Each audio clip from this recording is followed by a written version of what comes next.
Bienvenidos a esta, su casa.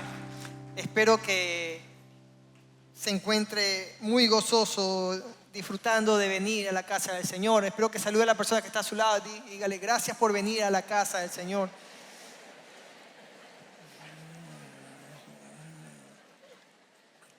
El tema del día de hoy es ruinas gloriosas.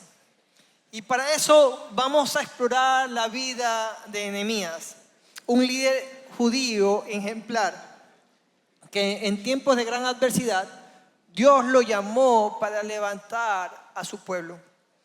Y para comprender la importancia de la labor que hizo, primero vamos a tratar de tener un contexto rápido históricamente y quiero tomar como dicen los influencers o la nueva generación, un history time para entender un poco en qué estaba pasando. Esto pasó más o menos 2500 años atrás, aproximadamente 500 años antes que Cristo viniera a este mundo. Y en ese tiempo el pueblo judío era un pueblo fuerte. Y lo que ocurría es que Israel estaba siendo guiada en su tiempo, por David y después por Salomón. Por decisiones incorrectas, lo que ocurrió es que comenzaron a recibir las consecuencias de esas decisiones. Y el reino primero se dividió en dos, el reino del norte y el reino del sur. Y el reino del sur, lo que ocurrió es que por las consecuencias de sus decisiones y los reyes que estaban a cargo, tuvieron que afrontar y fueron invadidos. Primero el del norte y después el del sur. El del sur fue invadido por los babilónicos y se llevaron a todo el pueblo hacia Babilonia. Esto ocurrió que el templo de Salomón, las murallas, las casas y toda la cultura judía también fuera destruida. Durante 70 años, que fue el tiempo que Dios había profetizado por la consecuencia de sus malas decisiones, tuvieron que vivir en Babilonia. Y en ese tiempo que vivieron en Babilonia, los judíos aprendieron a adaptarse, construyeron hogares, alcanzaron posiciones importantes como Daniel, Sadrach, Medrach, Abednego, como la reina Esther, que llegaron a posiciones muy importantes. Y en ese tiempo, finalmente, después de esos 70 años, era el tiempo para que regresen. Pero ¿qué había ocurrido? No habían regresado todos, sino aproximadamente solo 50,000 volvieron de Judá. Entonces eran muy pocos los que le tocó levantar esta tierra. Después de eso, unos 13 años después, llegó un grupo de personas junto con Esdras a levantar el templo. Y esto es lo que estaba ocurriendo en el tiempo de Nehemías. ¿Está conmigo? Así que abra su Biblia en Nehemías capítulo 1, verso 1. Espero que no pierda la buena costumbre y algo bello de siempre cargar la palabra de Dios. Nehemías capítulo 1, verso 1 dice: estas son las memorias de Nehemías, hijo de Acalías. Al final del otoño, en el mes de Kislev, del año 20 del reinado del rey Artajerjes, dice que él me encontraba en la fortaleza de Susa. Ahora, es interesante que él se encontraba en esta fortaleza. No sé si usted sabe qué es una fortaleza. Una fortaleza es un punto fortificado que está ubicado en un lugar estratégico para cuidar aquello que es importante para el rey. Es más, dice que está en la fortaleza de Susa, una ciudad importante, es decir, el mejor lugar por los historiadores que el rey prefería. Ahora, mira esa fortaleza donde realmente ahí se desenvolvía Nehemías. Él caminaba día a día ahí. Y aunque caminaba ahí y vivía ahí y tenía tal vez una buena vida ahí, su corazón y su mente estaba en otro lugar. Dice el versículo 2, Hanani, uno de sus hermanos, y cuando hace referencia a hermanos, está haciendo referencia a alguien del linaje, porque Nehemías tenía viviendo muchos años ahí. Dice que uno de sus hermanos vino a visitarlo con algunos hombres que acababan de llegar a Judá. Tal vez la situación estaba tan mal en la tierra donde estaban que fueron hacia el lugar donde estaban. Josefo, un historiador, hace mención de que es posible de que escuchó hablar en las murallas, en la fortaleza, escuchar hablar el hebreo. Y de seguro Nehemías, ¿y esto de aquí qué pasó? Comenzó a entender lo que estaban hablando y ahí se encontraron, hablaron y entendieron. Y ahí es donde ocurre de ciertas actitudes que tenemos que nosotros verlo reflejado en nuestra vida, al igual que lo hizo Nehemías. Porque Dios está usando a Nehemías para levantarlo a un pueblo a través de una adversidad. Y Dios quiere usar nuestras vidas también para levantar el lugar donde estamos viviendo, tal vez. Y lo primero que hace él, lo dice el versículo 2, dice, le pregunté, lo dice hasta aquí, le pregunté por los judíos que habían estado ahí. Ahora, ¿por qué es necesario preguntar? Porque a veces uno tiene una idea. Yo les hice un resumen de qué es lo que estaba pasando, pero también así Nehemías tenía una idea de lo que estaba pasando en Jerusalén. Y a veces en todo conflicto que podemos estar viviendo, a veces hay ciertas formas diferentes de vivir la situación. A veces ocurre que en pareja, para mí las cosas se hicieron bien, no me gustó algo que hizo mi esposa y a veces me hago una idea de, lo hizo por esto, capaz que no le gustó lo que yo hice el otro día y tal vez lo está haciendo de esta manera. Y a veces uno se hace ciertas ideas y a veces el conflicto cambia.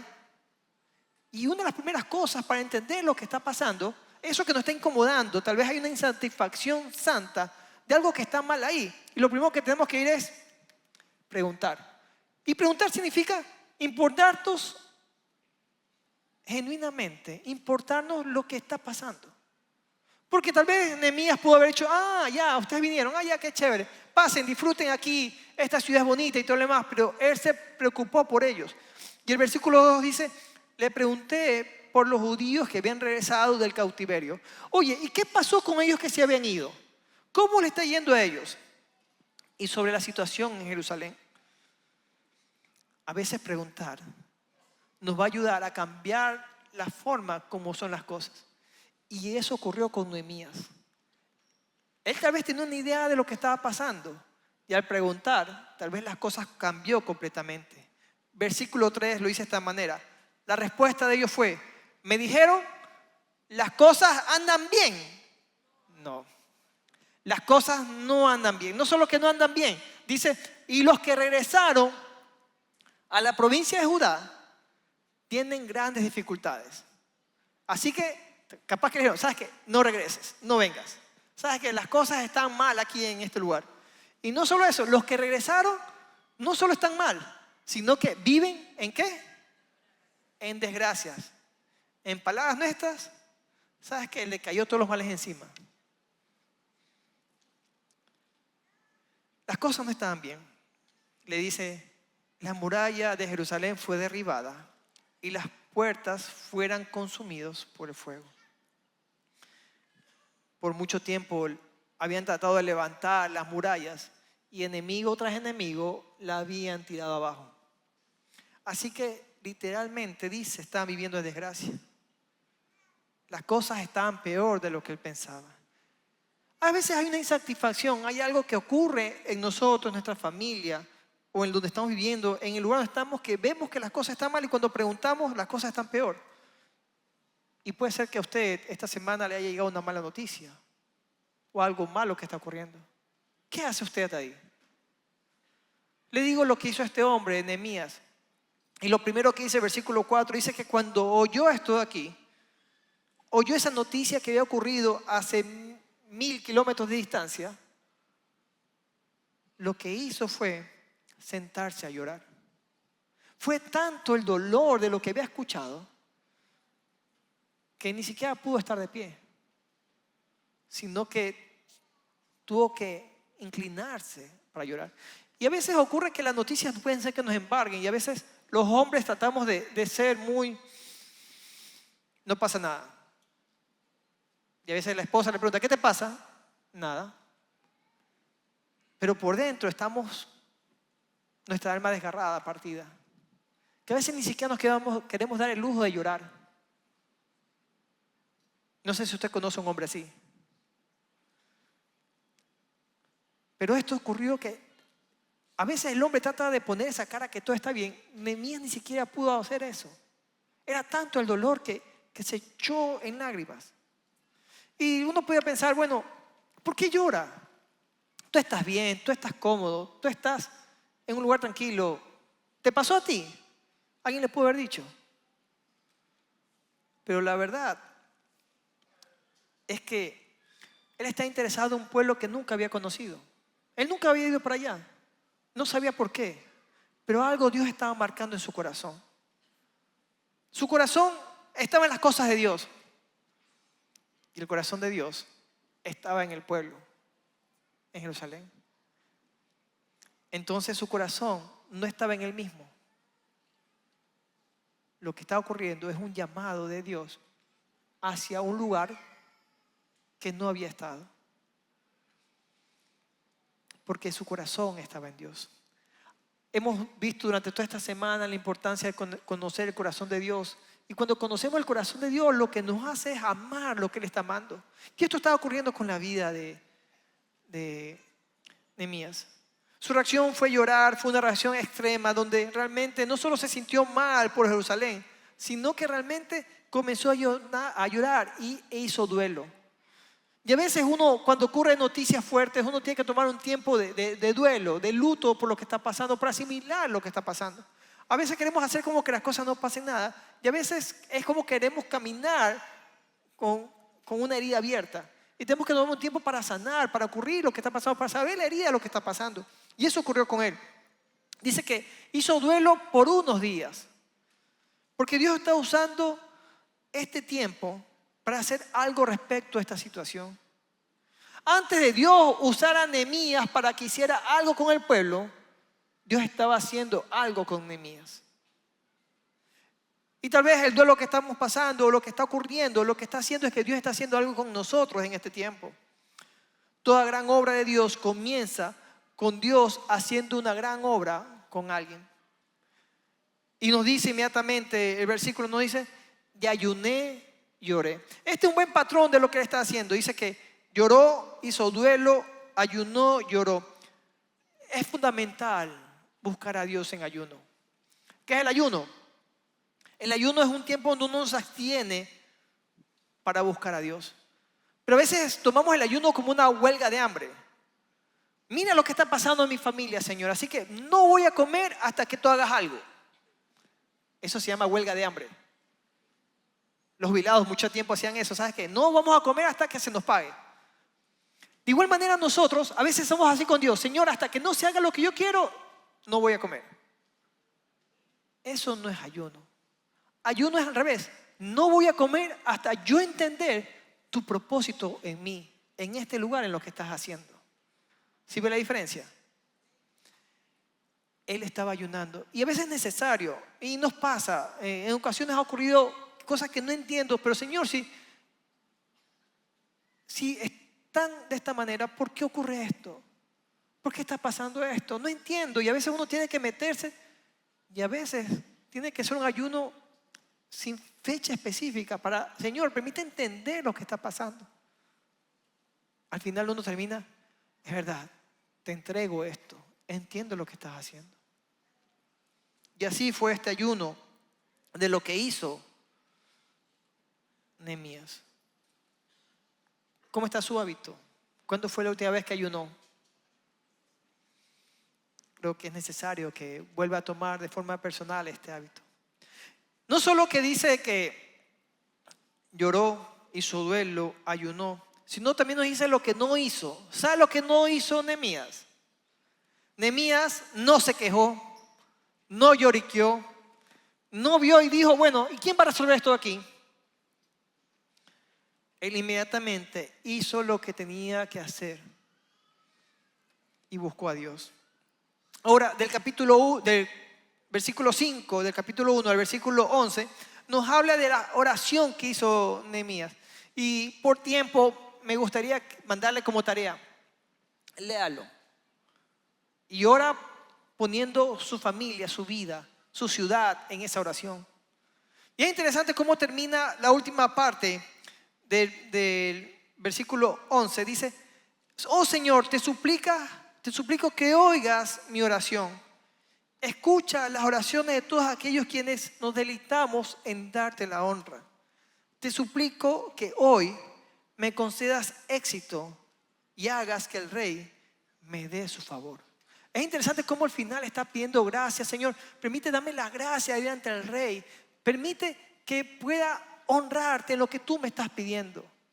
Este tiempo de búsqueda al final reafirmó Nehemías el llamado que Dios tenía para él. Esa insatisfacción santa que vio, esto no está bien, lo reafirmó durante todo este tiempo. La oración es esencial de todo aquel que quiere ver un cambio en su vida, en su familia, en su ciudad. Todo aquel que anhela ver su familia, su vida, su ciudad transformada, tiene que orar. ¿Usted quiere que Guayaquil sea transformada? Ore por su ciudad.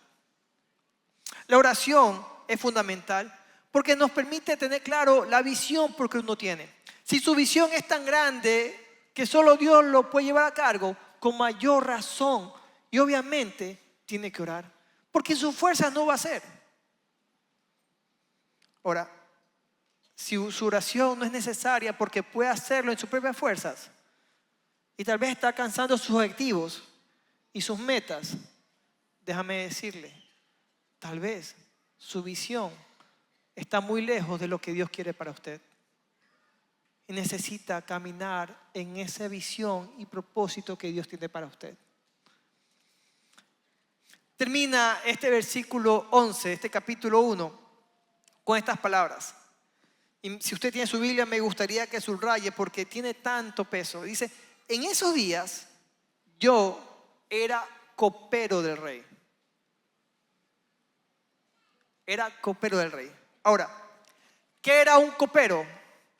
Para los futbolistas no es aquel que ha ganado muchas Copas Libertadores, por si acaso. ¿Ya? Copero era un cargo, en especial en Antiguo Oriente, en el cual se atendía la mesa de la corte, en este caso del rey. No solo servía el vino, sino que también la preparaba, lo probaba y lo cercioraba. La comida pasaba primero por él. Por si acaso había un veneno, el rey no moría. ¿Quién moría? El copero, exactamente. Entonces, si alguien mezclaba algo de veneno, él es el primero que marchaba. Este cargo era de suma confianza y de mucha integridad porque alguien podía sobornarlo y la vida del rey estaba en peligro. Así que tenía que ser alguien íntegro. Este cargo real era difícil que un extranjero lo tenga a cargo, pero habla bien de las cualidades de Nehemías de forma íntegra de su corazón y lo que quería hacer bien en todas las áreas de su vida, de su moral.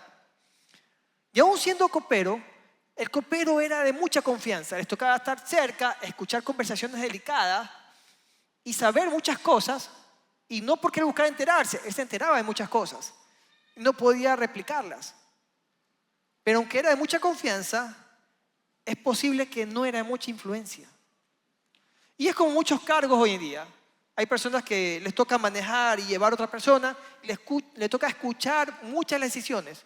Una persona que a veces está limpiando, es una persona de confianza, está escuchando, pero a veces tiene que quedarse callado. Y hay doctores que también su vida, el vida del paciente, de personas importantes, están en sus manos. O hasta los barberos están poniendo su cuello, su vida a disposición. Y tiene que hacerlo bien. Y tiene que ser íntegro en ese aspecto. Así era Nehemías. Y siendo copero, Nehemías, Dios a través de él nos deja 3 lecciones que quiero que usted se lleve anotadas el día de hoy. ¿Está conmigo? Rápidamente vamos a ver. Si alguien se durmió al lado suyo, despiértelo porque quiero que estas 3 verdades se las lleve. Así que diga, despiértate. Primero, lección número 1. Gracias por aquel que despertaron. Primero, de Nehemías podemos aprender esto de aquí. Primero, para Dios, tú eres más de lo que haces hoy.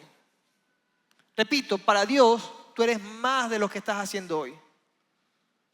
Repito, para Dios, tú eres más de lo que estás haciendo hoy.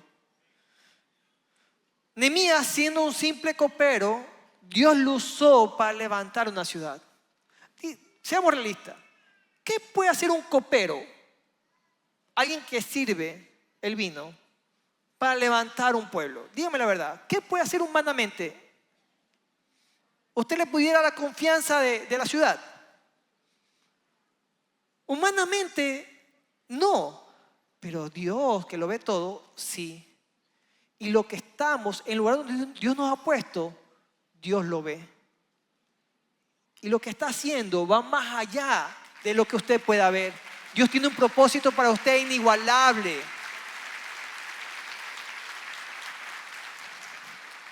Así que dé gracias donde está, porque Dios lo ha puesto ahí y Dios lo va a llevar donde a Él le plazca. Así que sea fiel donde está, sea íntegro donde está y viva conforme Dios lo quiere. Porque al final, mayor es lo que Dios puede hacer con nosotros, lo que nosotros podemos ver. Así que donde estás, el lugar que Dios te ha puesto, no es el punto final del Señor. Tú eres más de lo que haces hoy. Segunda verdad que podemos aprender de Nehemías. Todo lo que has vivido en el pasado es la excusa de Dios para usarte. No fue un error que Dios lo haya puesto como copero a Nehemías. Dios lo puso ahí con una razón. El copero tenía que escuchar muchas decisiones y aprendió a tomar decisiones. Aprendió a saber cómo llevar las cosas. Tuvo que quedarse callado muchas veces, pero aprendió mucho.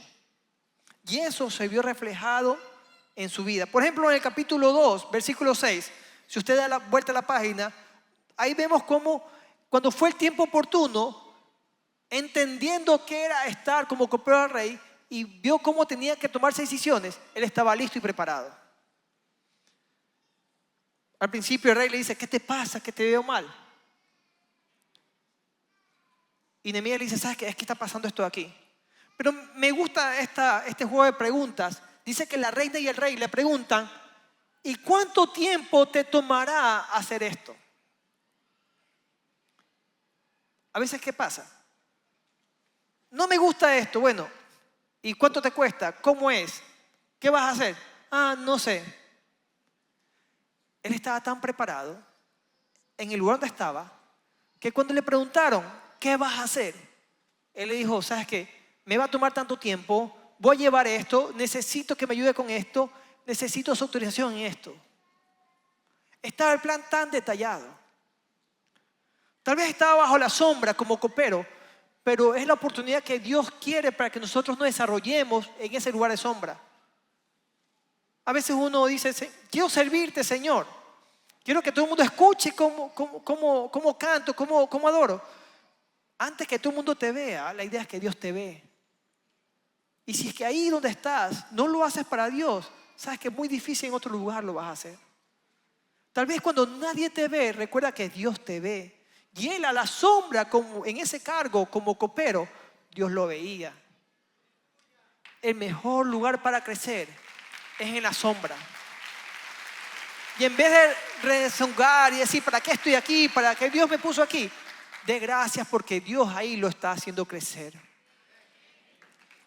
No solo eso. Capítulo más adelante, cuando fue el capítulo 5, verso 6, se dio un problema porque entró en un conflicto. Cuando quiso ayudar a reconstruir el templo, los muros, en ese lugar, cuando quiso ya, Dios lo llevó para allá a reconstruir los muros, se presentó con problemas. Y lo que había aprendido a cómo resolver conflictos, lo puso en práctica ahí. Vemos otro ejemplo. Por ejemplo, en Nehemías 14, capítulo 4, verso 15. Cuando los enemigos se levantaron, dice esto aquí, cuando nuestros enemigos se enteraron de que conocíamos sus planes. Es interesante que los enemigos se van a levantar siempre. Y él supo guiar a su pueblo a través de esto aquí. Y llama la atención que dice, se enteraron que nosotros conocíamos. Imagínense él estar tanto tiempo como copero del rey y hablando de estrategias y supo enterarse de lo que estaba pasando.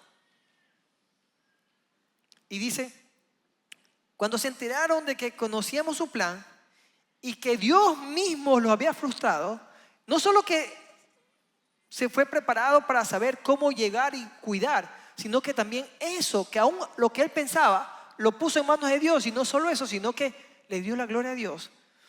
Todos volvimos a nuestros trabajos en la muralla. Todo lo que vimos en el pasado, aun lo bueno y lo malo, Es la excusa de Dios para glorificarse. Aún eso malo, Dios lo quiere utilizar como testimonio para guiar a otros, para que otros no crucen por ese camino. Y aún lo bueno también. Él supo ser guiado por Dios. Y lo fundamental aquí es que debemos aprender a ser guiados por Él. Tercera enseñanza que podemos aprender de Nehemías. Los milagros comienzan con pequeñas acciones. Durante más de 150 años, los muros estaban en ruinas. Nehemías capítulo 6, versos 15 y 16 dice de esta manera: así que el 2 de octubre, a los 52 días después de comenzar la obra, se terminó la muralla. Cuando se enteraron nuestros enemigos y las naciones vecinas, se sintieron aterrorizados y humillados. Se dieron cuenta de que esta obra se había realizado con la ayuda de nuestro Dios. Ahora, este muro fue reconstruido ¿en cuánto tiempo? 52 días. ¿Cuánto tiempo estas murallas estaban derrumbadas? Cerca de 150 años. ¿En cuánto tiempo se levantó el muro? 52 días. Dígame que eso no es o no es un milagro. Algo que estuvo durante años destruido, Dios usó 52 días. A ver, ¿qué son 52 días? Menos de 2 meses. ¿Qué son unos días en particular? Alguien me hacía anotar esta semana. Si usted no sabe, le quedan menos de 50 días para que termine el año. Entonces le quedan 50 domingos. ¿Quién no quita, si a Dios le place, que en menos de esos 50 días Dios haga un milagro donde usted está orando?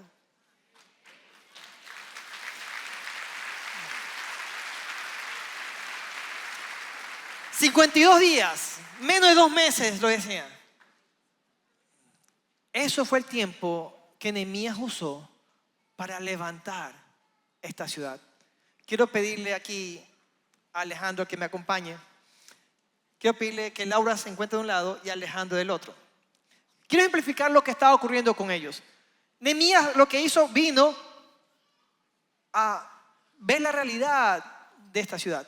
Ahora, lo que ocurría es que estos muros estaban destruidos, estaban en ruinas. Y eso, quiera o no, iba a afectar toda su relación. Por más que quieran relacionarse, esto realmente afecta a cualquier lugar donde usted esté, en cualquier relación. Sea esto familia, casa, amigos, padre, madre, esto afecta.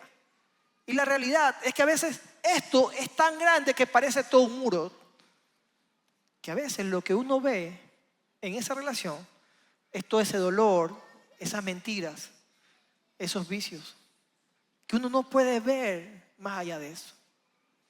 Y ¿sabe lo sabio que hizo Nehemías? Y hay algo valioso tras todo esto aquí. Él puso a cada uno de ellos a reconstruir parte de su muro. Puso a cada familia a reconstruir. Y le tocó trabajo hacerlo a cada uno de ellos. Le tocó a cada uno coger su parte de su muro y comenzar a trabajar en ese muro. Sacar todos esos escombros que por muchos años estuvieron ahí, que estaba afectando su día a día, y que levanten cada uno de ellos. Eso que por mucho tiempo estaba afectando, tenía que levantarlo. Y esto fue algo de a poco, de ladrillo a ladrillo. ¿Y sabe qué? Esto pasa en toda relación. Cada uno tiene que ir sacando lo que ha ido poniendo. Tal vez esas mentiras, uno tiene que quitar esas palabras de mentira y hablar con verdad. Alguien es impaciente y tiene que cambiar esa impaciencia por paciencia. Ese desprecio por valor. Y tiene que comenzar a darle vida a ese lugar donde Dios lo ha puesto. Porque la realidad es que Dios trabaja y hace milagros, pero nos incluye a nosotros.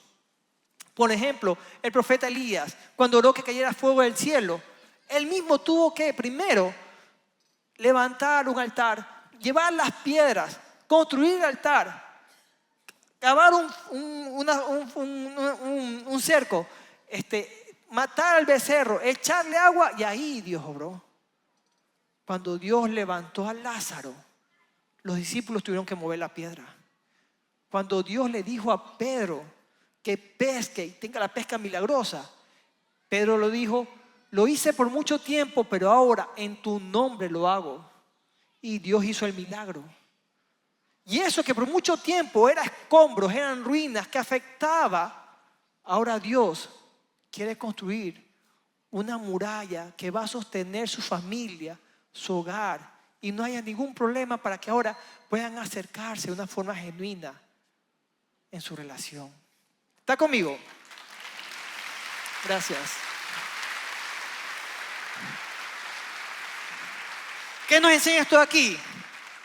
Haz todo lo posible, que Dios se va a encargar de lo imposible.